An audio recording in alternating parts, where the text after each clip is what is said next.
Le très haut niveau, qu'on soit clair, hein, c'est pas d'être professionnel, c'est d'être potentiellement un joueur de l'équipe de France ou des équipes de France, un joueur ou une joueuse des équipes de France. Donc c'est un peu, voilà, c'est cet objectif-là. Et donc en dessous, il y a tout un processus qu'on appelle la filière d'accession au haut niveau, qui prépare les futurs, les jeunes joueurs et joueuses à pouvoir donc euh, entrer dans la démarche des équipes de France.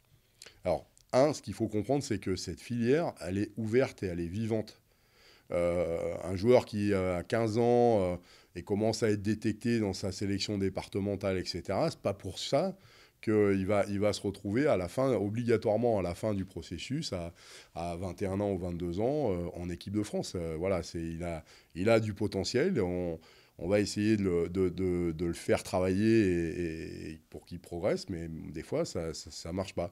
Et puis, on a aussi des jeunes qui, tout d'un coup, parce qu'ils ont le déclic, parce que ils sont un peu plus matures, un peu plus engagés dans le travail, etc., qui, tout d'un coup, vont arriver en cours de route et montrer qu'ils ont les qualités pour rentrer dans la filière. Donc, c'est une filière vivante avec des jeunes qui, des fois, sortent parce qu'ils n'ont plus la motivation, ou plus suffisamment de compétences, puis d'autres qui arrivent, comme je le disais, en cours de route parce que tout d'un coup, ils révèlent leur talent.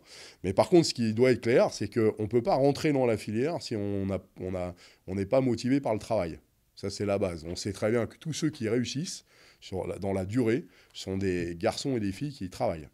Donc voilà, donc la filière, en fait, en fonction des âges, elle va se mettre en place. On a au départ, chez les moins de 14, des sélections départementales, le centre de suivi des moins de 15, hein, qui permet de donner des petits rendez-vous tout au long de la saison pour voir comment le jeune joueur ou la jeune joueuse progresse, est-ce qu'il travaille, est-ce qu'il comprend ce qu'il est en train de mettre en place, etc. Et puis après, il va pouvoir rentrer dans une académie Pôle Espoir, où là, on a vraiment le double projet scolaire et rugby qui est très imbriqué. Et donc, pour les années lycée, ils vont s'entraîner de manière un peu plus précise individuellement pour pouvoir se préparer aux échéances de l'équipe de France des moins de 18 ans au départ. Et puis à la sortie de l'académie, souvent on a des joueurs qui rentrent en centre de formation, des joueuses qui sont suivies, qui vont être suivies par une structure qui s'appelle le Pôle France. Et donc ce Pôle France, il n'est pas matérialisé sur le CNR, mais par contre il y a toute une logique de suivi, c'est-à-dire qu'on a les entraîneurs qui vont aller voir les joueurs dans les clubs, discuter avec leurs entraîneurs, donner des objectifs pour vérifier, pour jalonner en quelque sorte leur progression, pour pouvoir rentrer dans l'équipe de France des moins de 20 ans, garçons et filles, et puis ensuite pouvoir passer peut-être par les Barbarians pour les garçons, et puis rejoindre ensuite l'équipe nationale. Donc voilà, c'est tout ce processus qu'on appelle la filière d'accession au niveau.